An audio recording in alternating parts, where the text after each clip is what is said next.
न जाने किसकी नजर लग गई है तुझे। जब से मेरे बच्चे ने 10वीं के एग्जाम में स्कूल टॉप किया है तब से रोज बुरे बुरे सपने आने लगे हैं। अपनी मम्मी से क्या कहता है? हाँ माँ, मैंने आज फिर से एक काले साए को देखा। वो यहीं मेरी आंखों के सामने खड़ा था।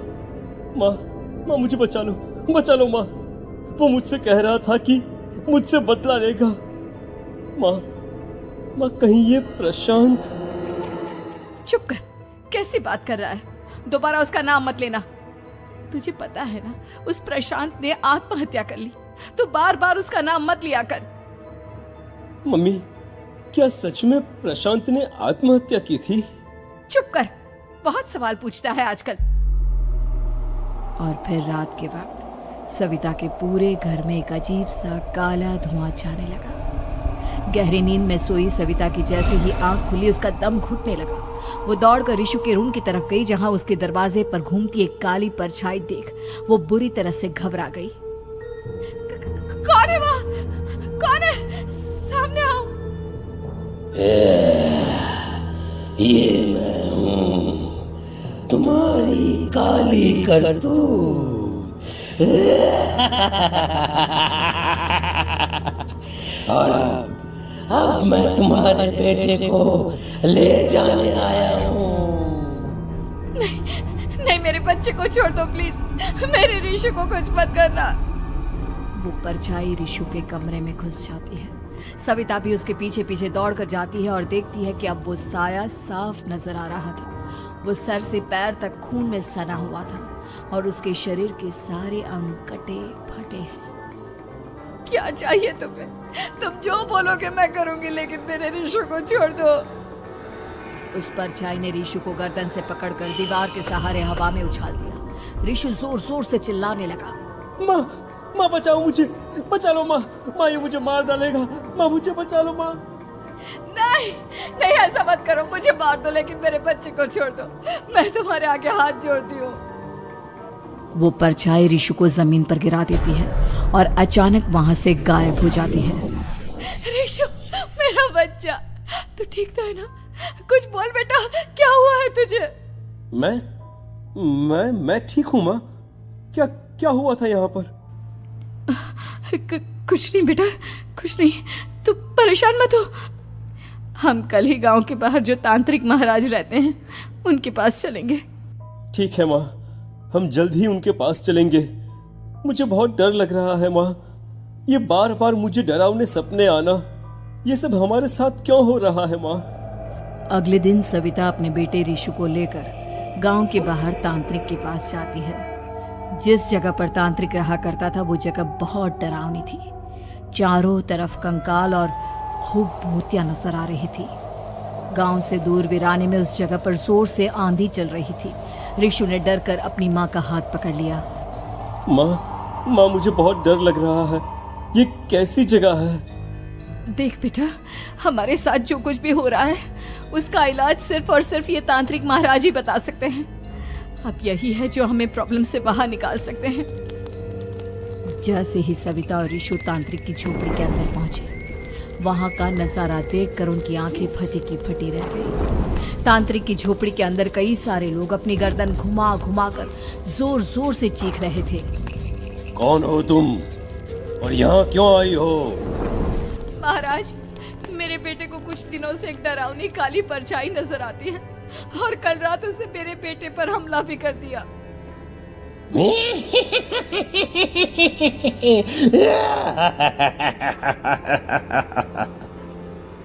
मम्मी हमें यहाँ से चलना चाहिए। ये जगह मुझे ठीक नहीं लगती। नहीं बेटा, ऐसा नहीं कहते। रुक जाओ, 2 मिनट के लिए रुक जाओ। क्या कहा? काली परछाई? तुम्हारे बेटे पर किसी काली परछाई ने हमला किया? हाँ महाराज, वो कह रही थी कि वो मेरे बेटे को कुछ कर देगी। कोई उपाय बताइए महाराज, मेरे बेटे के साथ कुछ गलत नहीं होना चाहिए। तुमने किसी दूसरे के साथ गलत किया है तो तुम्हारे साथ भी गलत होकर ही रहेगा। तुमने किसी की जान ली है, किसी को मार डाला है तुमने। नहीं महाराज, मैंने ऐसा कुछ नहीं किया। मैंने किसी की जान नहीं ली। मुझे कोई उपाय बताइए। लगता है तुम इतनी आसानी से नहीं मानोगी। मैं तुम्हें अभी उस काली परछाई से मिलवा देता हूँ और वही सारा सच तुम्हारे सामने लेकर आएगा। सविता और ऋषु ने डर के मारे अपनी आंखें बंद कर ली। तभी अचानक तांत्रिक की झोपड़ी में अजीबोगरीब आवाजें गूंजने लगी। सविता और ऋषु बुरी तरह से कांप रहे थे। आंखें खोलो और अपने सामने देखो। क्या यही है वो जिससे तुम कल रात को मिली थी? बताओ मुझे।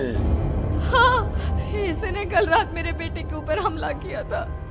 ये उसी लड़के की भटकती हुई आत्मा है जिसे कुछ दिन पहले तुमने मार डाला था। मम्मी ये महाराज क्या कह रहे हैं? क्या सच में आपने किसी की जान ली है? किसी को मार डाला है? अगर हाँ तो बताइए ना मम्मी, किसको मारा है आपने? किसको?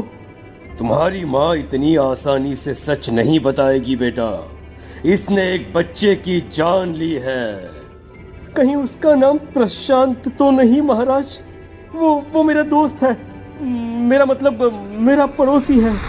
सही पहचाना। देखा सविता, तुम्हारा खुद का बेटा भी जानता है कि तुमने किसी के प्राणों की बलि चढ़ा दी और इसीलिए अब उसकी बुरी आत्मा तुम्हारे घर में भटकती है। मुझे माफ कर दीजिए महाराज, मुझसे बहुत बड़ी गलती हो गई। प्रशांत हमारे पड़ोसी का बेटा था। हर बार उसके नंबर मेरे बेटे से ज्यादा आते थे और इसलिए मैंने उसके कमरे के बाहर काला जादू किया था, पर मुझे नहीं पता था कि वो मर जाएगा। तुम्हारे उसी काले जादू वाली गुड़िया के अंदर एक बुरी आत्मा थी जिसने उस बच्चे के दिमाग पर बुरा असर कर दिया और उसी की वजह से उस लड़के ने अपनी बालकनी से कूदकर आत्महत्या कर ली। इसकी वजह सिर्फ और सिर्फ तुम हो, तुम। नहीं महाराज, जो कुछ भी हुआ मुझे नहीं पता था कि प्रशांत अपनी जान दे देगा। प्रशांत की आत्मा इस वक्त तुम्हारे सामने खड़ी है, हमसे बात करना चाहती है। बोलो क्या कहना चाहते हो? मैं जीना चाहता था, बड़ा होकर कुछ बनना चाहता था। आपके बेटे से मुझे कोई परेशानी नहीं थी। अरे वो तो मेरा अच्छा दोस्त था। मुझे माफ कर दो बेटा, मुझसे बहुत बड़ी गलती हो गई, मुझे माफ कर दो। माफ करने से मुझे वापस जिंदगी नहीं मिल जाएगी। मेरे माँ बाप आज भी मेरे लिए रोते हैं। आपने मेरे साथ बहुत गलत किया है, बहुत गलत। और तभी अचानक प्रशांत की आत्मा वहां से गायब हो जाती है। सविता जोर जोर से रोने लगती है। सुन लिया तुमने? ये तुम्हारे अपने ही किए हुए पाप हैं जो इस तरह से तुम्हारे सामने आ रहे हैं। माँ, ये आपने अच्छा नहीं किया। सिर्फ 10th बोर्ड के एग्जाम में मैं टॉप कर पाऊं, इसलिए आपने मेरे दोस्त के ऊपर काला जादू कर दिया। नहीं मम्मी, नहीं, अब हम कभी खुश नहीं रह पाएंगे, कभी नहीं। मेरे दोस्त की आत्मा को कभी शांति नहीं मिलेगी मम्मी, कभी नहीं। लेकिन मैंने जो कुछ भी किया सिर्फ तुम्हारे लिए किया।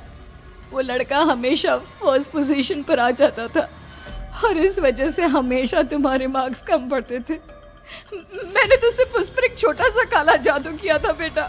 मुझे क्या पता था कि उसका ये नतीजा निकलेगा। जिस गुड़िया को तुमने उस लड़के के कमरे के दरवाजे पर लगाया था, दरअसल उसके अंदर एक बुरी आत्मा का प्रवेश हो गया था, जैसा कि अक्सर काला जादू करते समय हो जाता है। मुझे अपनी गलती का एहसास हो गया है। मैं प्रायश्चित करना चाहती हूँ। आप बताइए मैं क्या करूँ?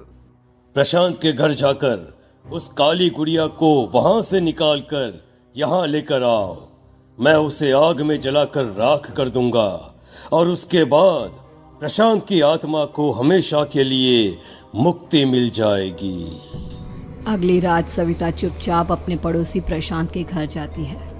प्रशांत के माँ बाप प्रशांत की मौत के बाद उस घर को छोड़कर हमेशा के लिए वहां से चले गए थे। जैसे ही सविता उस घर के अंदर कदम रखती है, उसका सामना अजीबोगरीब हैवानियत से भरी आवाजों से होने लगता है।